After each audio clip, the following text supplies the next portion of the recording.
नमस्कार मित्रांनो, संजय गांधी निराधार अनुदान योजना, श्रावणबाळ योजना व इतर सर्व निराधार अनुदान योजनेतील लाभार्थ्यांसाठी महत्त्वाचे अपडेट आहे. मित्रांनो, विशेष सहाय्य योजनेतील निकषांमध्ये सुधारणा करण्यात आलेली आहे. GR आलेला आहे. तर मग मित्रांनो, अनेक बांधवांना मे जून महिन्याचे तसेच एप्रिल महिन्याचे सुद्धा पेन्शन मिळालेले नाही. तर मग आपली जी कागदपत्रे आहेत ती नवीन पात्रतेनुसार आपण जमा केलेली आहेत का? मग या शासन निर्णयामध्ये काय माहिती देण्यात आलेली आहे? या नवीन GR नुसार आपल्याला कोणकोणती कागदपत्रे जमा करावी लागणार आहे? जर आपण हे कागदपत्र जमा केली नाही तर आपल्याला हे पेन्शन मिळणार नाही. त्या संदर्भात आपण सविस्तरपणे माहिती बघणार आहोत. मित्रांनो, सर्व लाभार्थ्यांसाठी अतिशय महत्त्वाचा असा हा व्हिडिओ असणार आहे, त्यामुळे शेवटपर्यंत बघा, स्किप करू नका, म्हणजे तुमच्या लक्षात येईल. तर मित्रांनो, आपण या ठिकाणी बघू शकता, विशेष सहाय्य योजनेच्या निकषात सुधारणा करण्याबाबत महाराष्ट्र शासन सामाजिक न्याय व विशेष सहाय्य विभाग यांचा हा GR आहे.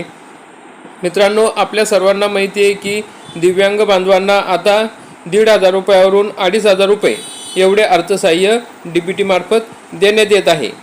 तर DBTची सुरुवात झाली आहे. डिसेंबर 2024 पासून विशेष सहाय्य योजनेतील पात्र लाभार्थ्यांना अर्थसहाय्याचे वितरण हे थेट आता आधार संलग्न बँक खात्यात DBT मार्फत करण्यात येते. तर मित्रांनो, राज्य पुरस्कृत संजय गांधी निराधार अनुदान योजना व श्रावणबाळ सेवा राज्य निवृत्ती वेतन योजना या योजना आणि केंद्र पुरस्कृत इंदिरा गांधी वृद्धापकाळ निवृत्ती वेतन योजना, इंदिरा गांधी विधवा निवृत्ती वेतन योजना, इंदिरा गांधी राष्ट्रीय दिव्यांग निवृत्ती वेतन योजना या योजनांचा लाभ घेण्यासाठी शासन निर्णयात नमूद केलेल्या तरतुदीनुसार आता पात्रतेचे निकष, अटी व शर्ती तसेच यासाठी लागणारे आवश्यक कागदपत्रे यामध्ये खालीलप्रमाणे सुधारणा करण्यात आलेली आहे, म्हणजे बदल करण्यात आलेला आहे. तर योजनेच्या पात्रतेसाठी लागणारी माहिती व कागदपत्रे.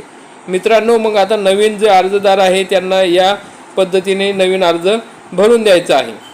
तर त्यामध्ये पत्ता वगैरे लागणार आहे. तर अर्जदाराची जात किंवा प्रवर्ग, योजनेचा प्रवर्ग, 15 वर्षापासून महाराष्ट्र राज्याचा रहिवासी असल्याचा पुरावा, कुटुंबातील व्यक्तींची संख्या, सर्व मार्गांनी मिळणारे कुटुंबाचे वार्षिक उत्पन्न, दुर्धर आजारी प्रकार, दिव्यांग असल्यास UDID क्रमांक, दिव्यांगाचा प्रकार, दिव्यांगाची टक्केवारी असे सर्व बाबी या ठिकाणी नोंद करणे गरजेचे आहे.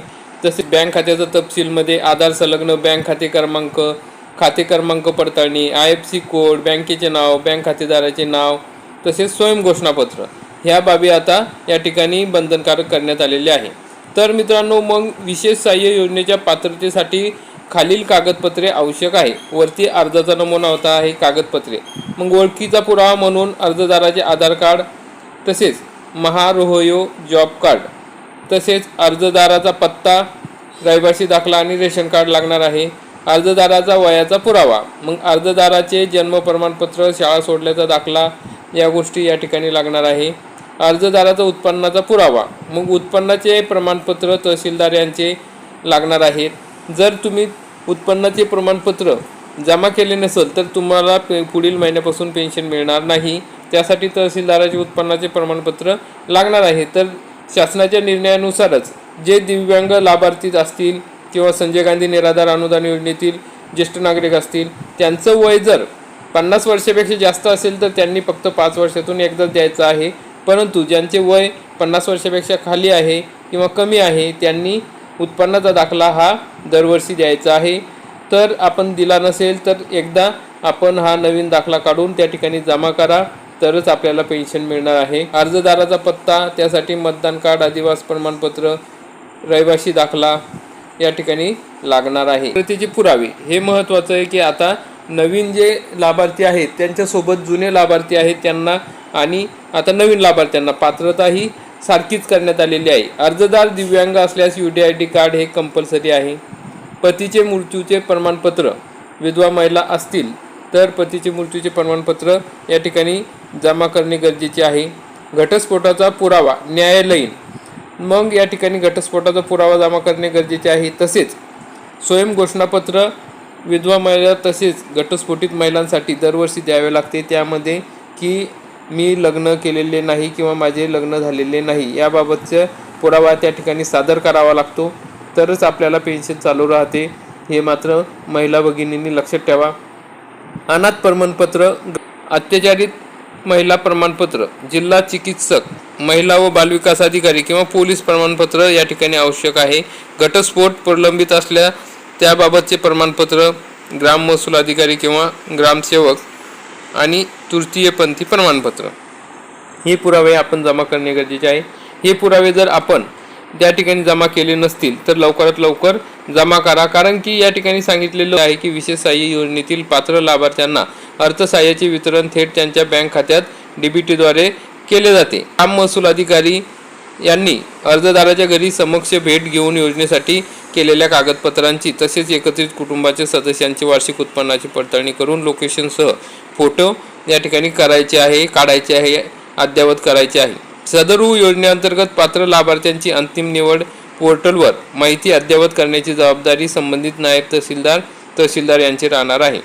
मग मित्रांनो, या ठिकाणी आधार कार्ड अद्ययावत करणे, आधार कार्ड बँक खात्यांशी संलग्न करणे याची जबाबदारी संबंधित लाभार्थ्यांची असणार आहे। आधार कार्ड व बँक खाते यांच्याशी संबंधित कारणांनी लाभार्थ्यांना अर्थसहाय्य न मिळाल्याची जबाबदारी ही संबंधित यांची राहणार आहे। कारण मंजूर झाली असेल आणि त्याची जर नोंद ही डीबीटी पोर्टलला झालेली नसेल तर तुम्हाला या ठिकाणी पैसे मिळणार नाही। कारण की अनेक लाभार्थ्यांनी विचारले होते की आमचे सप्टेंबरमध्ये मंजूर झालेलं आहे आणि नंतर आम्हाला आता मार्चमध्ये पैसे मिळाले, म्हणजे 7-8 महिने फक्त मंजूर होऊन राहिलं, पण डीबीटी पोर्टलला नाव मार्चमध्ये झालं किंवा एप्रिलमध्ये लागले त्याच वेळेसपासून तुम्हाला पैसे मिळतील, मागील पैसे मिळणार नाही, या ठिकाणी स्पष्ट सांगितलेलं आहे। तसेच मित्रांनो, दिव्यांग लाभार्थ्यांना UDID कार्ड अनिवार्य करण्यात आलेले आहे। सदर लाभार्थी पात्र असूनही योजनेच्या अर्थसहाय्य मिळण्यास वंचित राहिल्यास त्याबाबतची संपूर्ण जबाबदारी ही नायब तहसीलदार यांची राहणार आहे। म्हणजे आता UDID कार्ड आपल्याला काढण्यासाठी 15 जुलैपर्यंत मुदतवाढ देण्यात आलेली आहे। म्हणजे 15 जुलैपर्यंत ते UDID कार्डसाठी आपण नोंदणी करायची आहे, अर्ज भरायचा आहे। कमीत कमी तो अर्जाचा क्रमांक तरी त्या ठिकाणी टाकणे गरजेचे आहे, तरच तुमची पेन्शन चालू राहणार आहे।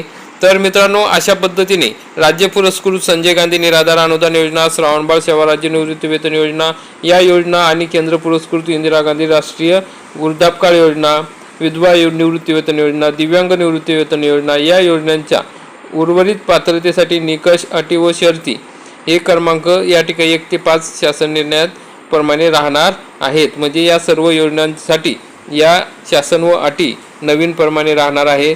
त्यामुळे मित्रांनो, या सदर शासन निर्णयानुसार अतिशय महत्त्वपूर्ण अशी माहिती आहे।